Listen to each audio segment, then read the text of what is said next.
Hi everyone, it's me, Gabby. So I hope you're all doing okay and that you're all still staying safe.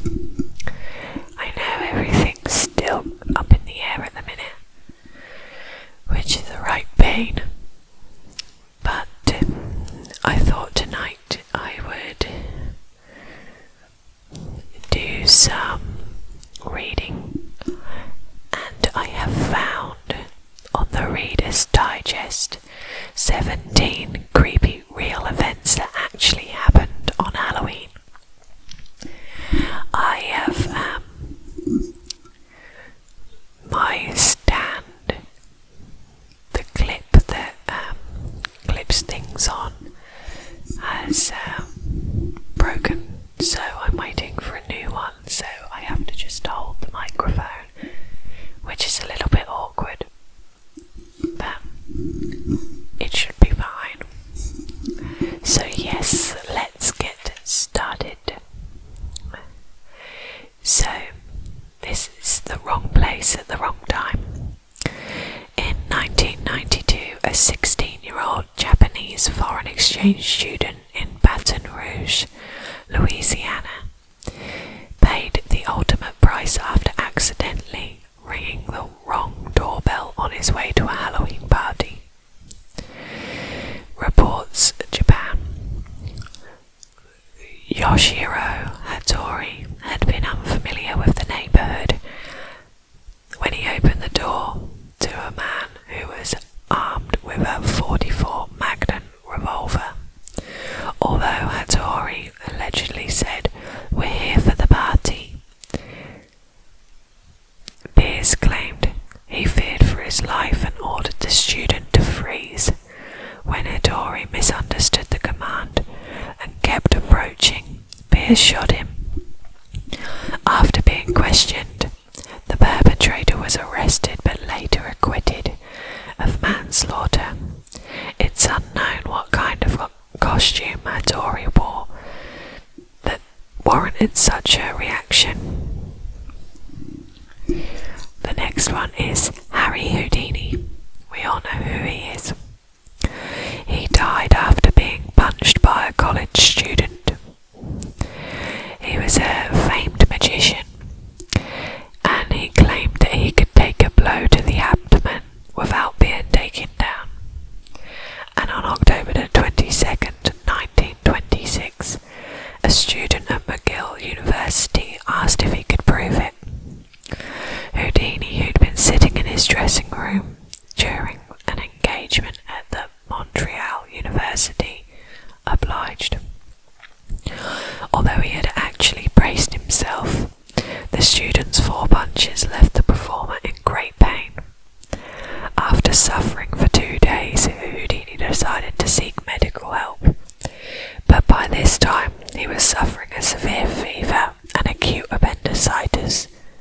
Defying doctors' orders, he performed instead of undergoing the recommended emergency surgery. When the curtains closed, the magician collapsed, despite having his appendix removed afterwards. He passed away on Halloween, surrounded by his family. This one's called a dead finale. On Halloween Day in 1963, the Indiana Skate Fair held a Holidays on Ice skating expedition for 100 and hundreds of people. The grand finale was not what anyone had expected. Unbeknownst to the Fairgrounds Coliseum and the organisers, propane gas had been leaking from a nearby tank into the deadly, poorly ventilated room. During the final act called Mardi Gras, the propane gas caught fire, leading to a horrific explosion that propelled onlookers from their chairs. The death toll was 74, and 400 additional people were injured.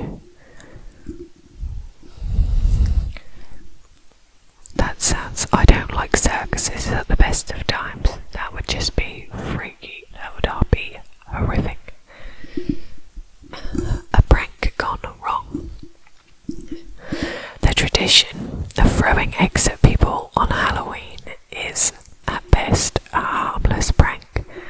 At worst, it can turn deadly. That was the case for Carl Jackson, a 21-year-old data entry clerk at Morgan Stanley, who usually never left the house on Halloween as he thought it was dangerous. On October 31st, 1995, his worst fear became reality. Jackson had decided to venture out to pick up his girlfriend's son from a party. Along the way, a group of teens pelted his car with eggs, so Jackson got out and confronted them. But as he was getting back into the car, one of the pranksters pulled a gun and fatally shot him in the head. Awful. I worry about Halloween and all that sort of stuff. When you have kids, you start to freak a little bit about them going out on their own. So at the minute, I'm alright because mine are at the age where I can still go with them. So they're not on their own. But I don't think we're going to be trick-or-treating this year. Vanished without a trace. To this day, no one knows what happened to Hyeon Jong or Cindy Song, a 39-year-old grad student at Penn State University who disappeared without a trace after leaving a Halloween party after midnight in 2001. Song had stopped by a friend's house in the early hours of the morning, still decked out in her bunny costume, and accepted a lift home at about 4 a.m. Slightly intoxicated, she managed to get inside her home and drop off her belongings, including her backpack and her cell phone. She'd even removed her false eyelashes, but Song herself was never ever seen again. Investigators found no evidence of foul play and no activity on her credit cards or cell phone. Spooky. A murder predicted by a serial killer. David Berkowitz became infamous in the 1970s as the Son of Sam serial killer, but not many people knew that he could also predict the future. Well, sort of. Berkowitz was incarcerated when 39-year-old Ronald Seisman and 20-year-old Elizabeth Platzman were beaten and shot to death in their Manhattan home in the early morning hours of Halloween in 1981. A fellow prisoner claimed that the Son of Sam had previously told him that a cult was planning to carry out such a massacre. Berkowitz was allegedly even able to describe the victim's apartment to a T, but the police didn't have enough evidence to charge him with involvement of the murderers. Strange. The next is the freakish decoration. If there was a prize for the most morbid Halloween decoration in Frederica, Delaware, in 2005, it would have gone to the body hanging from a tree. It would have beaten out the fake witches, skeletons and jack-o'-lanterns doting the neighbourhood.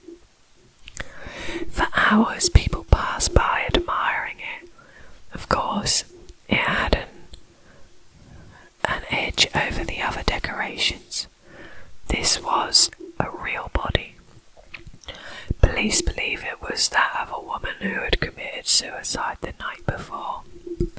That's so sad, especially because so many kids would have been passed out that day.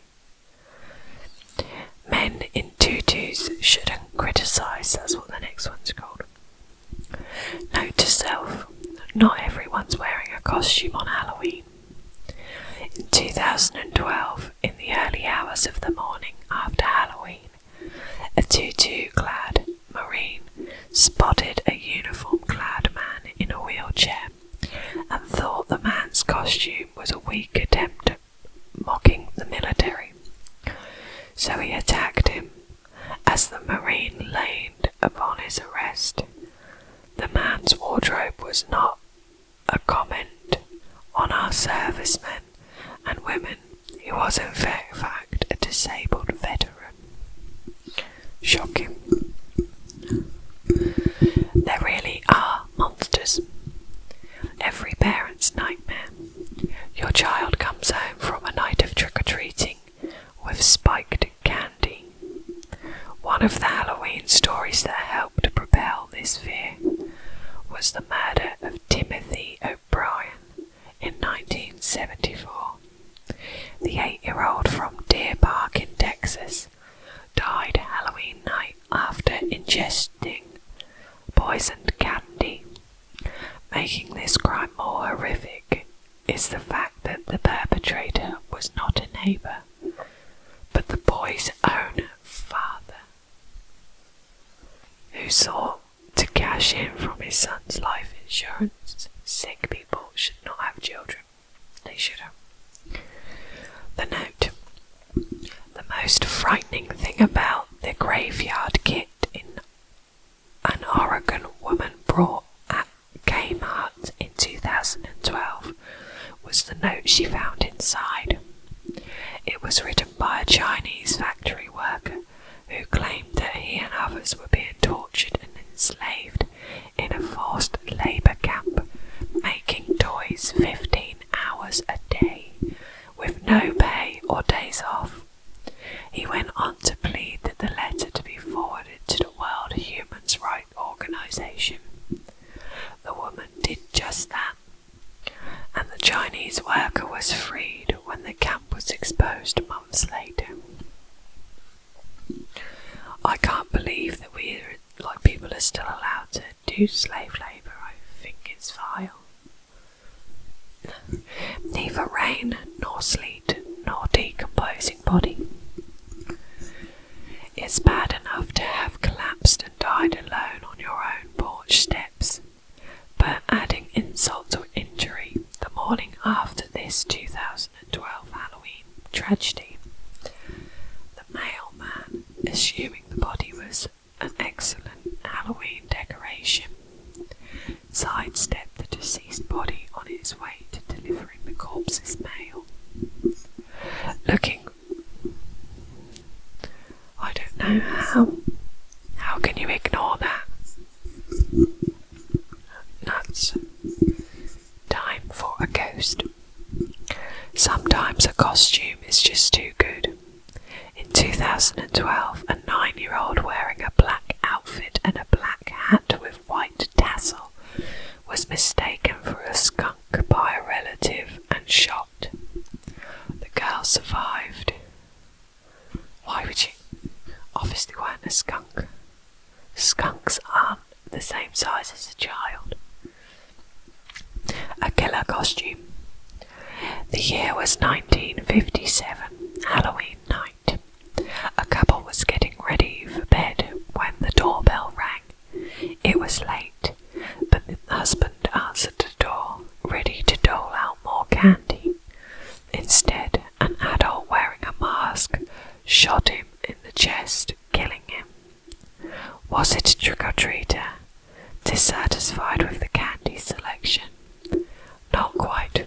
The murderer, it turns out, was the girlfriend of a woman who had been having an affair with the murdered man's wife. The woman convinced her girlfriend to do away with the husband in order to have the wife for herself.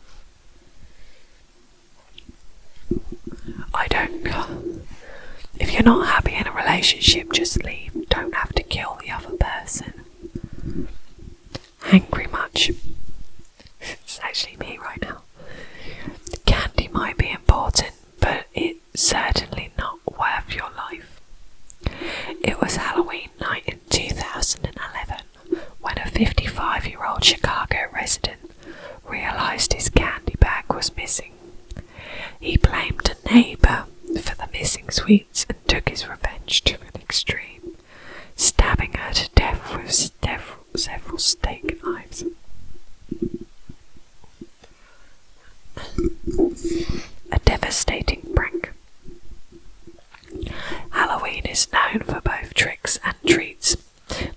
pranks just go too far.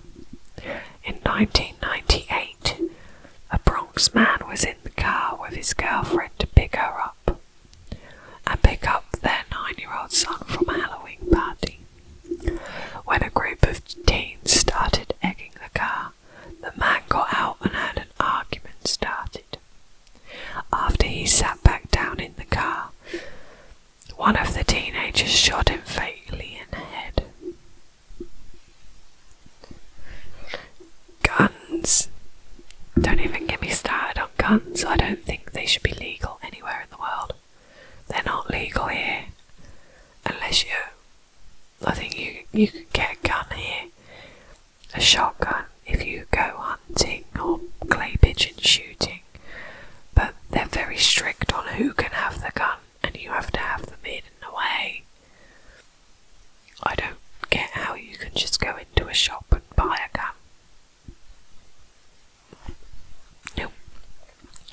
A missing dot. On Halloween in 1955, Marilyn Damon went to a food fair on Long Island to do some shopping.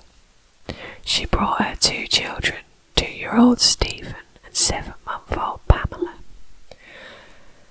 Telling Stephen to be good and watch his little sister, she left the children outside while she went into the store.